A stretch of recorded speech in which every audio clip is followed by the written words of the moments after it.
Hello दोस्तों, कैसे हैं। मैं हूं एफजी। आप देख रहे हैं फारूक गुरु। आज मैं आप लोगों को बताने वाला हूं यूक्लिड विभाजन एल्गोरिथम। इसमें हम दो या दो से अधिक नंबरों के बीच मौसो अर्थात महत्तम समावर्तक जिसे हम एचसीएफ कहते हैं वो निकालने का प्रयास करते हैं। इसके लिए एक बेसिक कॉन्सेप्ट होता है जहां a equal to B Q plus R होता है। अब यहाँ पे a, b और q और r क्या होता है। जब हम कभी किसी नंबर्स को डिवाइड करते हैं, जैसे 3 को अगर 3 से डिवाइड करते हैं 10 को, तो 3 बार में 9 होता है, बचता है 1। अगर इसी प्रकार हम एक और नंबर लेते हैं, इसको भी हम अगर डिवाइड करते हैं तो बचता है 2। फिर एक और अगला नंबर लेते हैं, इसको डिवाइड करते हैं, ये 3 बार में नहीं होगा बल्कि 4 बार में होगा, और यहाँ पे आप रिमाइंडर देखते हैं 0 बचता है। तो आप एक चीज देख सकते हैं कि ये जो मेरा आर है ये रिमाइंडर है जिसे शेषफल कहा जाता है, और इसमें हर कंडीशन में आर जो है वो हमेशा ए से छोटा होगा। यानी मेरा एक कॉन्सेप्ट यहाँ ये आता है कि a से छोटा होगा मेरा हमेशा r, या फिर ये 0 से बड़ा होगा। तो ऐसे कंडीशन को फॉलो करता है ये। अब इस प्रकार आप देख सकते हैं कि हर कंडीशन में रिमाइंडर जो है वो a से हमेशा छोटा होता है। अब इसी चीज का हम इस्तेमाल करके हम लॉसो या मौसो निकालने में प्रयोग करते हैं, लेकिन लॉसो के लिए इसका प्रयोग नहीं किया जाता है बल्कि मौसो के लिए प्राय प्रयोग किया जाता है इस एल्गोरिथम का। जैसे एक संख्या दी जाती है 105 एंड 315, अगर कहा जाता है कि इसका एचसीएफ निकालें, तो ऐसे कंडीशन में हम करते हैं क्या कि जो छोटी वाली संख्या होती है उससे हम बड़ी वाली संख्या को डिवाइड करते हैं। तो हम बड़ी वाली संख्या को डिवाइड करते हैं, तो आप देख सकते हैं कि ऐसे कंडीशन में ये 3 बार में कंप्लीट डिवाइड हो जाता है। अब ऐसे कंडीशन में ये होता है कि हमारा a जो है ये होता है, और हमारा q ये होता है, और ये मेरा b होता है, और ये रिमाइंडर होता है। तो अगर इस तरह को हम इस फॉर्मूला में इस्तेमाल करते हैं तो हम देखते हैं कि a हो गया मेरा 315, और ये हमेशा बराबर होना चाहिए b और q के मल्टीप्लिकेशन के और उसमें r को ऐड करने के बराबर। तो हम देख सकते हैं कि यहाँ पे मेरा b और q मल्टीप्लिकेशन में, तो b और q मेरा 105 और गुने 3 है। अब अगर हम 105 और 3 को गुना करते हैं तो ये हो जाता है 315। इसका मतलब मेरे पास रिमाइंडर कुछ नहीं बचता है 0, और जब भी यहाँ पे 0 बचता है ऐसे कंडीशन में मेरा एचसीएफ हमेशा ये वाला आता है, यानी कि मेरा एचसीएफ हो गया 105। चलिए मैं इसी उदाहरण को किसी और नंबर से समझता हूँ। तो मैं एक दूसरा नंबर लेकर के आपको बताता हूँ। जैसे एक नंबर है 135 और 225, मुझे इसका एचसीएफ निकालना है, और किस विधि से निकालना है, तो यूक्लिड विभाजन एल्गोरिथम की विधि से। तो इसमें आप सबसे पहले तो आप एक छोटा सा डिवाइड करके देख लीजिए। इसको अगर डिवाइड किया जाए तो 1 बार में हो जाता है डिवाइड, 90 बचता है सब्ट्रैक्ट करने के बाद। अब जो मेरा रिमाइंडर है उसी से मुझे इस वाले नंबर को डिवाइड करना पड़ता है पूरा। तो फिर से ये नंबर यहाँ पे आ जाएगा 135 1 बार में, और इस बार मेरा बचता है 45। वापस से यहाँ पे मेरा जो रिमाइंडर है वो इस वाले नंबर को डिवाइड करेगा। तो मैं इस वाले नंबर को डिवाइड करता हूँ, ये 2 बार में कंप्लीट हो जाता है, और मेरे पास रिमाइंडर बचता है 0। तो इसका मतलब है जैसे ही मेरे पास रिमाइंडर 0 बचता है, मेरा ये वाला पोर्शन जो है ये मेरा होता है आंसर ऑफ एचसीएफ। अब इस चीज को हम एल्गोरिथम में यूज करते हैं, तो हम इस तरह से पाते हैं कि a equal to B Q plus R. अब यहाँ पर मेरा जो a है वो मेरा a है 225, और b है मेरा 135, और ये है मेरा q, और यही चीज हर जगह बारी बारी से आ रहा है। तो इस चीज को हम यहाँ पे अप्लाई करेंगे। तो सबसे पहले मेरा यहाँ पे a होता है 225। अब मेरा b और q मल्टीप्लाई में है, तो b और q यहाँ पे हम मल्टीप्लाई करते हैं 135 मल्टीप्लाई 1, और जो मेरा बच जाता है दैट विल बी रिमाइंडर। अब इसका अगला स्टेप बिल्कुल इसी तरह से नीचे अगले डिवाइड की तरह काम करेगा। अब यहाँ पे मेरा b 90 हो गया, तो b की जगह पे मेरा 90 आ जाएगा। अब यहाँ पे q मेरा हो गया 1, यहाँ पे 1 आ जाएगा, और रिमाइंडर हो गया मेरा 45, और ये जो है ये हमेशा इस वाले के बराबर होगा। तो यानी ये मेरा 35, तो इस तरह से हम देखते हैं कि जो मेरा यहाँ पर बी होता है अगले टर्म में वो मेरा ए बन जाता है, और जो मेरा रिमाइंडर होता है वो मेरे नेक्स्ट टर्म में बी बन जाता है। अब इसी प्रक्रिया को फिर से दोहराते हैं। जैसे मैंने यहाँ पे 90 यानी रिमाइंडर को यहाँ पे लिया, उसी तरह से यहाँ वाले रिमाइंडर को मैं यहाँ पे लेता हूँ, और जिस तरह से मेरा यहाँ पर बी है और इसको मैंने ए बना दिया, तो यहाँ पर भी ये मेरा बी है और इसको मैं यहाँ पे ए बना देता हूँ। अब 45 के टेबल में 2 टाइम में 90 आ रहा है और इस कंडीशन में मेरे पास रिमाइंडर 0 बचता है। तो हमारे यूक्लिड विभाजन एल्गोरिथम में जैसे ही रिमाइंडर 0 होता है मुझे वहीं पर एचसीएफ प्राप्त हो जाता है। तो ये वाला जो पोर्शन है ये है मेरा बी, और बी ही असल में मेरा एचसीएफ होता है। तो एचसीएफ यहाँ पे मेरा 45 हुआ। अब एक बात समझने वाली यहाँ पर है कि एचसीएफ होता क्या है। तो हम सब बचपन से पढ़े हैं कि एचसीएफ होता है हाईएस्ट कॉमन फैक्टर, यानी वो सबसे बड़ा कॉमन जो दोनों का फैक्टर होता है। तो आप ये देख सकते हैं कि ये 45 एक ऐसा नंबर है जो 135 को भी डिवाइड कर सकता है और 225 को भी डिवाइड कर सकता है। अगर हम 45 से डिवाइड करते हैं तो 3 बार में डिवाइड हो जाता है, यानी कि अगर 3 टाइम मल्टीप्लाई करें तो ये रिजल्ट आता है और 5 टाइम मल्टीप्लाई करें तो मेरा ये रिजल्ट आता है। इसका मतलब है कि इन दोनों का सबसे बड़ा वाला जो कॉमन फैक्टर है, मिलने वाला फैक्टर जो दोनों में मिल रहा है, दोनों को डिवाइड कर पा रहा है, वही मेरा एचसीएफ होता है।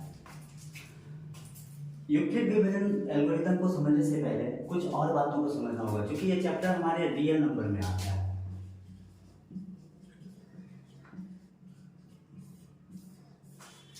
और रियल नंबर जो होता है वो 2 प्रकार का होता है।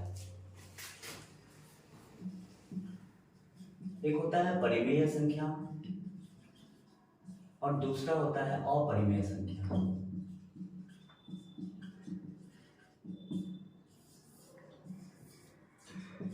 परिमेय संख्या वैसे संख्याओं को कहा जाता है जहां पर 2 पूर्णांक, माफ कीजिएगा 2 पूर्ण संख्याओं का कॉम्बिनेशन होता है p और q के रूप में, और ये और p जो p होता है वो अपॉन में होता है p अपॉन q, जहां पर कभी भी q 0 नहीं होना चाहिए किसी भी हाल में, क्योंकि 0 होने पर उसका आंसर अपरिभाषित हो जाता है। तो वैसे कंडीशन में अपरिमेय संख्या और परिमेय संख्या में सिर्फ ये फर्क रह जाता है कि परिमेय संख्या उन सभी संख्याओं को कहा जाता है जो p बाई q के रूप में लिखा जा सकता है, जहां पर p और q दोनों ही एक प्राकृत संख्याएं होती हैं। लेकिन अपरिमेय संख्या ऐसी संख्याएं होती हैं जो जिनको पहला तो है कि अगर किसी नंबर को एग्जाम्पल के लिए लेते हैं, जैसे √4 है, तो ये बेसिक सी बात है कि √4 को हम इस तरह से लिख सकते हैं 2 × 2, और जब भी कोई ऐसा नंबर जो रूट में हो और उसको हम सेम मल्टीप्लिकेशन के फॉर्म में लिख सके, वो परिमेय संख्या होता है। दूसरा एग्जांपल आप ले सकते हैं कि मान लीजिए किसी संख्याओं को भाग देते हैं और भाग देने के बाद जो मेरा q होता है वो एक ऐसी संख्या हो जो इस तरह से देखने पर दिखे, जैसे 1 2 1 या फिर 2 0 फिर 2 0 0 फिर 2 0 0, इस तरह से ये चलता है। ऐसी संख्याएं अपरिमेय संख्याएं होती हैं।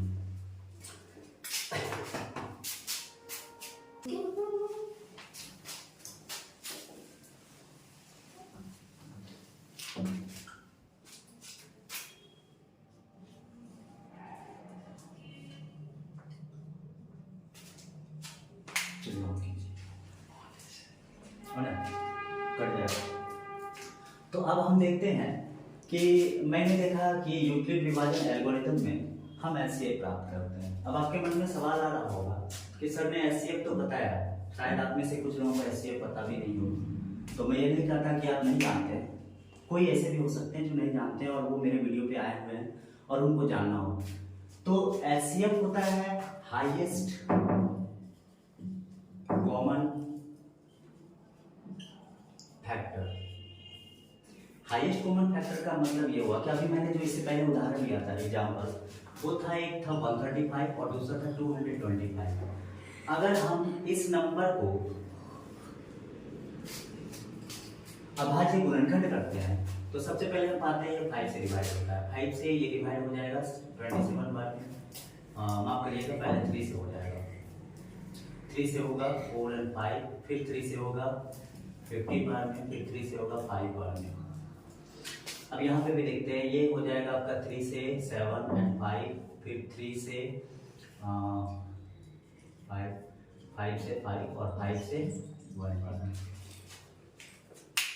हाईएस्ट कॉमन फैक्टर यानी अधिकतम मिलने वाला फैक्टर। तो अधिकतम मिलने वाला फैक्टर जो दोनों के पास मिल रहा हो। तो मुझे यहाँ दिख रहा है एक नंबर है 3 जो दोनों के पास मिल रहा है। फिर दूसरा एक और नंबर है जो दोनों के पास मौजूद है। अब आप एक और नंबर देख सकते हैं, यहाँ पे 5 और 5 है, ये दोनों भी मिल रहा है, लेकिन इसके अलावा मुझे कोई भी और नंबर मिलता हुआ दिख नहीं रहा है। तो अगर हम इसको मल्टीप्लाई करें तो 3 3 जा 9, 3 3 9 और 9 5 जा 45, 9 5 45, तो इसका मतलब होगा 45। अब देखिए ये जो 45 है एक ऐसा कॉमन फैक्टर है जो इसको भी डिवाइड कर सकता है और इसको भी डिवाइड कर सकता है, और यही होता है एचसीएफ। इसे हिंदी में कहा जाता है महत्तम समापवर्तक।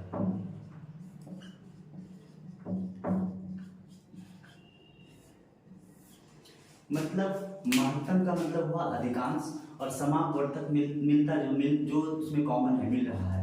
तो इस प्रकार 45 एक ऐसा नंबर है जो दोनों के ही डिवाइड कर सकता है। अब हम कुछ और नंबर्स को भी देखते हैं, ट्राई करते हैं।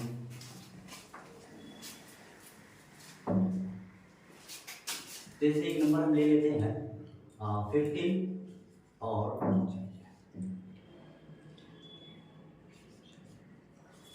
72।